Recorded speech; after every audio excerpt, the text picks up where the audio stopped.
Good morning, sir. How are you? I am well. I It's pre-snow, right? No snow in the forecast? we actually it's gorgeous out. It's like Oh, sweet. 60 degrees, the sun's coming up, clear blue sky. This is one of the times of the year I like the best because Mm, mm, we're past all the thunderstorm season and it's before snow season. So like the color of the sky mm, is mm. unbelievable. Like I don't know how to describe that. Well, you've said in earlier shows that you have a tree or a stump. So you've cut off felled a large tree and you can go sit up there and meditate. Yes, And I bet the view from there is spectacular. it's unbelievably beautiful and I love going up there and hanging out. And just the stump was there when we moved in. I purposely not cut down any trees the last 8 or 9 years that we've been here. I just finished watching Shogun on Hulu, and I watched it in the 80s with Richard Chamberlain, and then I listened to James Clavell's book earlier this year and very excited. I love Japan. I love that. Being a martial artist, I just love all Hmm. of that. And when Hulu announced this new show, I was like, oh my gosh, I can't wait to watch it. And 2 weeks ago at the Emmys, it won 18 of the 25 awards. So there's No, only 25 awards. It won 18 of them. wow. And the reason I mention it is the movie is the show is spectacular, but they do a lot of just sitting and looking at nature.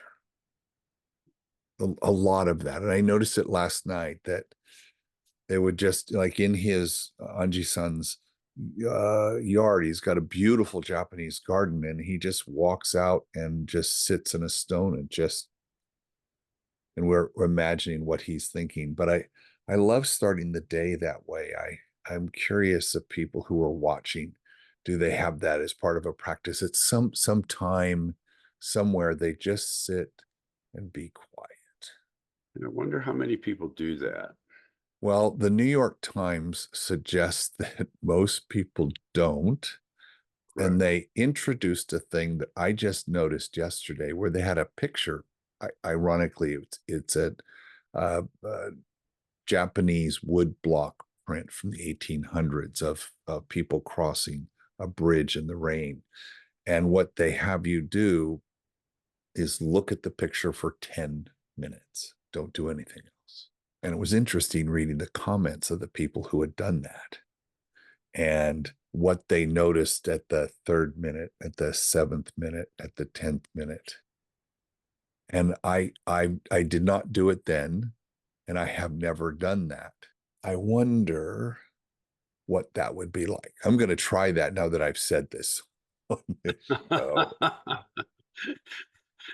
Yeah. Well, one of the things I run into with people, I'll suggest something like that, and they go, "Well, I don't know how to meditate." And because my background and where I taught at a university was a Buddhist-based university, contemplative studies, and there's a bunch of different ways to meditate. But the simplest way is actually comes from Tom Brown Jr. and another guy named John Young, which is simply called a sit spot. What that sit spot is you find a place in nature and sit there 15 to 20 minutes, just silently. No books, no phone, no audio, listening to anything, but just silently. And the idea is you do that every day or as many times a week as you can. The only purpose is to notice what's happening. It's actually remarkable. It's as effective as any other kind of meditation. And you get to see and feel the weather, the seasonal changes, the what the ants are doing down by your feet, what the different birds coming through. And actually this morning I didn't get to because I did get up late, but the elk are bugling and there literally was a massive bull elk about maybe 10 to 15 yards outside of where my horses are, just bugling and bugling and bugling, calling for. Um, it's mating season, so they bugle to bring in all of the female elk, and um, but those things change what happens inside you and how you are, and whether you're nervous or anxious or grounded or all of those kinds of things. So, One of the things I'm curious about, and tell me the guidance of the sit spot in this case, or finding a place to sit and watch. I was thinking that I like to sit in I have a hot tub downstairs, and my bones like being in hot water. mhm. And I used to read, and then I would ruin books. So I got a waterproof Kindle. And then I found that I like to just lay there and look out. My backyard, it's all trees, and I've got the creek. Mhm. And is that fair to be doing that, or do you need to be sitting in it in nature? I I would. That's more than fair. Do that and enjoy. Okay.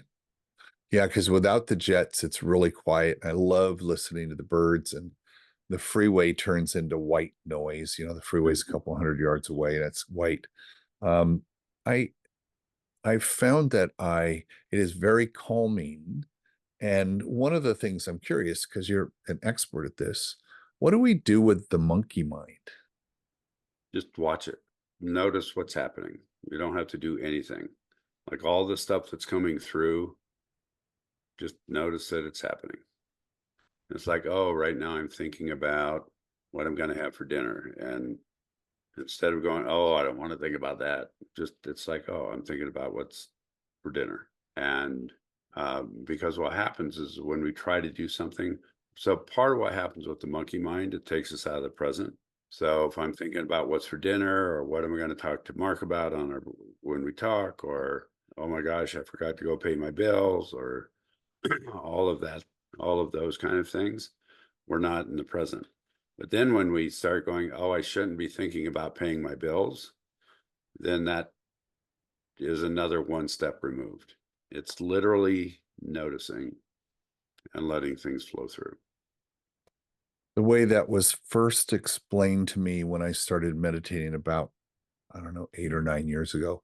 And I wish I had known about meditating when I was 20, because that would have helped me get through a lot of stuff in life. But I didn't. Oh, So I learned, in my early 50s or late 50s.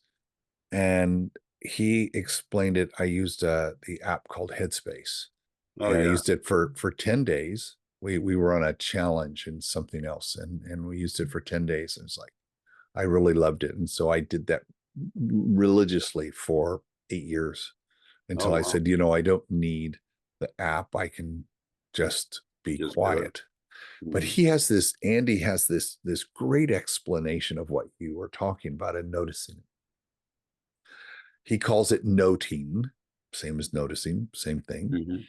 He said the vision, and you know me, I like to have a picture. If I see a picture of something, he says, imagine there's a busy freeway, cars going both like this, or a busy road, and you're sitting on the side of the road and you're watching the cars.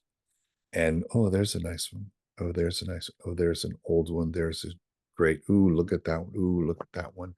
No Mhm. judgment. You're just noticing. You're just watching. And those are like our ideas going through our Exactly. brain, right? And so we're not judging, we're not doing anything. We're just, oh, oh, oh.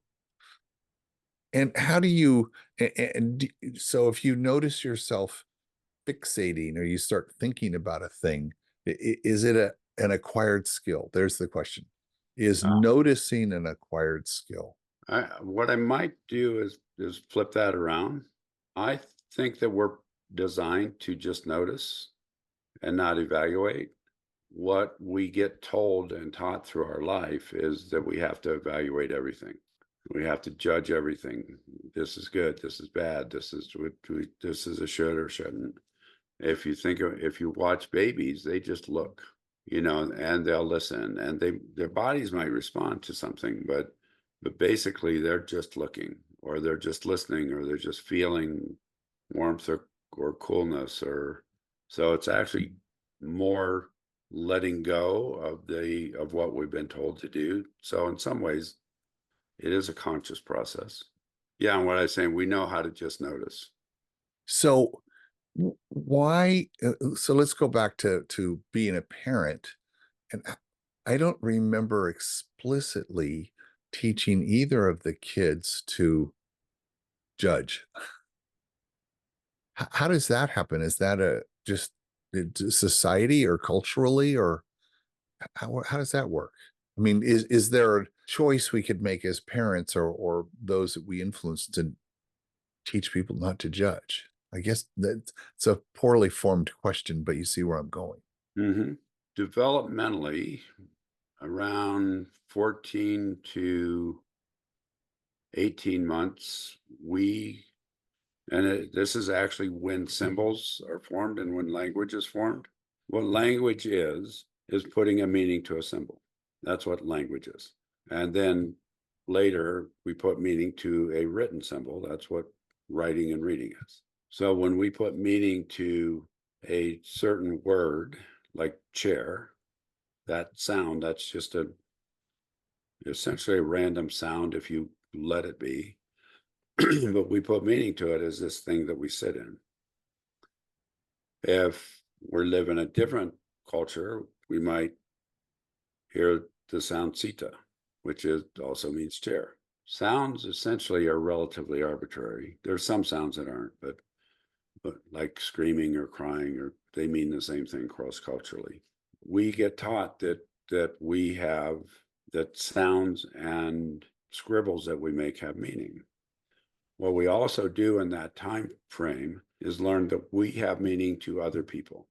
There's the beginning of getting that I'm a symbol to somebody else. Mm. That if I cry, somebody else has a reaction. In other words, I have meaning, and we start putting that together. In that meaning that we're forming with other people, if that meaning, if what we learn is that meaning is neutral, basically zero valence, then it's a way to not judge. That's where, when I've spoken before, where it's like a parent saying, I love you and don't throw your oatmeal on the floor. That behavior it's like, oh, okay, I'm not a good or bad person because I throw my oatmeal on the floor. It's just mom or dad doesn't want me to throw my oatmeal on the floor. It's when that meaning comes in, or that symbology comes in, to where I'm a bad boy or a bad girl because I threw my oatmeal on the floor. It's that lack of separation of behavior and personhood is where judgment really starts coming in. It reminds me that I didn't get an owner's manual when I became a parent. Unfortunately, nobody does. Well, and here's the kicker with this, which I think is interesting. There have been, there have been people who put out owner manuals, like Dr. Oh, oh, sure. Okay. Of course. Yes. Those are the quote owner manuals. It just happens that Dr. Spock's stuff was pretty horrible. It's like the exact opposite of creating attachment and creating a person who doesn't judge. There's a lot of stuff out there right now that is amazing around attachment theory and attachment parenting and parenting with love and logic and parenting from the inside out. Like Dan Siegel has books called Parenting from the Inside Out, which they're like fabulous. All of what everyone's bringing with those is the how do we parent from a place that creates attachment versus creates behavior. Tell me more about that, because I'm thinking of the person who's listening right now who might be their first time listening, or they're not familiar with the terms. So help me understand that. Well, attachment is a deep emotional bond, and it's instinctual. Yeah, attachment happens early, but it also happens later in life. Like you and I, over the years, have created a very deep attachment with each other. Hmm. The reason that we treat each other incredibly lovingly and respectfully is because of that attachment. And it's an innate process. It's like, oh, if one or the other of us happens to make a mistake, or either of us wake up too late to either get on or to feed our horses, Or which sleep of in. us have done, it's like, oh, okay. There's not a judgment with it. It's like, okay, that's what happened. Let's, the attachment actually goes, is what creates the foundation by how we behave with each other. Because I'm very invested in deepening and continuing our attachment. So whatever response I have to anything that you say, holding that attachment as central it's always in the forefront. So every response I give is given with the underlying purpose of continuing the attachment between us, or in our case, continuing our deep friendship, versus judging the behavior. If we judge the behavior and one of us makes a mistake, and then it's like, oh, you're a bad person, or you didn't care, or you're spacey, or why the fuck didn't you put it in your calendar? I mean, all of that stuff. When we do that, that disrupts the attachment. Actually, the first thing that just comes to mind is lack of kindness. My Okay. brain's not going. It's like a commitment to kindness. Actually, the real name for it is intimacy. Hmm. When we are, that just popped in. Like, our relationship is incredibly intimate. I don't know that I can't think of one thing that is off the table to talk or Yeah. interact or share or support each other. Not one. So when we have that depth of attachment, we create an incredible intimacy with each other. It has me thinking about when we yell at the kids, or we are short with our spouse, or we're impatient with the clerk. All of those things are really not being kind. Right. It's so when we're yelling at the kids or we're modeling terrible behavior, but I mean they're being idiots or the assholes or whatever they're doing. My next door neighbor, 14-year-old, yells at his mother all the time. I can't hear what she says, but I can clearly hear him. If the relationship, if we've built that attachment, we how do we need to snap into that wasn't kind. I gotta how do we do that when someone's acting out, whoever it is in that intimate relationship? How do you do that without being judgmental? That's There's because that's the behavior we would prefer to have. And if right. we plant the seed for it now, maybe people will at least stop the next time this And think about it. happens. Yeah. One of the things that's really interesting to me is that people oftentimes believe that kindness has no structure to it. People can do anything they want, or so what we're really working with is structure with kindness and kindness with structure. One of the reasons people end up snapping oftentimes is because the structure has fallen away. We can say, for instance, my partner Kimberly, when we first got together, and she's still, I mean, right now she's actually at a retreat. I would say to her, hey babe, when you get to where, like, when she would go up and hang with a bunch of her women friends up in Fort Collins, I'd say, when you get there, just text me and let me know you got there safe. And she would forget to do that. And it wasn't that she wasn't trying to be horrible. She wasn't trying to be anything negative. It's just she forgot. And it was like, we need to build in structure of you texting and saying, hey babe, I'm here safe. That's all I cared about, because I just wanted to know she wasn't in a ditch. So the structure is babe, this is really important. And we actually had to go through some stuff to get there. But if I go in and I say, if I if that happened 5 times and I don't say anything about the structure, then at some point I'm going to blow up. So the point I'm making is, we come in the very first time and go, well, the structure wasn't the way that we agreed on. Let's get that structure back where we need to get it. So we can actually build the structure with kindness. So I can say, I get that you forgot. I get that you had nothing negative behind it. And this is really important. Or I can come in and say, you don't love me. What kind of person are you? You're a flake. It's none of those things are true. But we have to be able to come in with both of those things. I'm thinking of my experience in relationships, except for the one I'm in now, never sat down and had a structural conversation about kindness. I never, ever did that.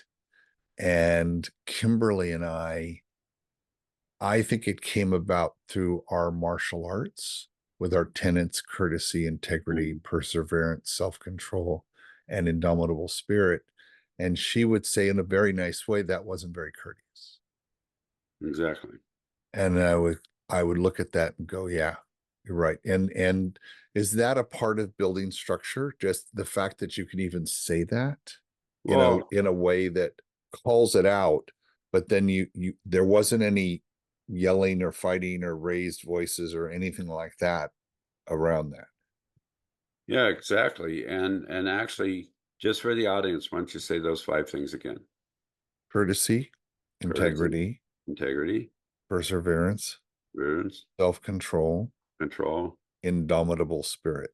And we share those values and have through our martial life. Those 5 values are the structure. Each of those you both have agreed on. Yes. Contract that that's a structure. When we come in and we mess up that structure, it's we can go, hey babe, remember the structure? And the other person goes, yep, I'm sorry, I got it. Let me get back into that. Because of that structure, if one person says blows the structure, the other person still is holding the structure. That structure actually supports the kindness. Mm. Because if someone steps out of that structure, the other person steps out of the structure, they're both messing it up.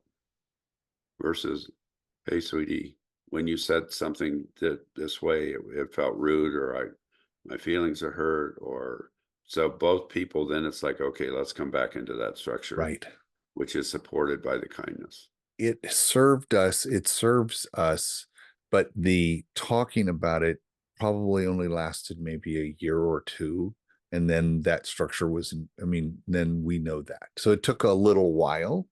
And I think part of it is the third one, which is perseverance. Like the wanting to have those an ethos and have ethics and have values is really important to us. And it's really important to who we hang out with and who we do business with, the kind of customers we have. We Oh, may not talk about it, but we hold that structure very close to us. It's that important. And I think the perseverance is sticking to that. I mean, that's how that shows up, right? absolutely. And that structure becomes embedded in the relationship. Right. When that structure is embedded in the relationship, we don't have to think about it anymore, because it and we've talked about this many times, of the unconscious incompetence, conscious Right. incompetence, conscious competence, and unconscious competence. When it gets embedded in the relationship, Yeah. it's a conscious competence that we're going by. Way to bring it home, Doc. Yeah, isn't that cool? Yeah. I love it. I love our conversations. These are fantastic. Thank you, sir. I love you. Love you. Talk to you later.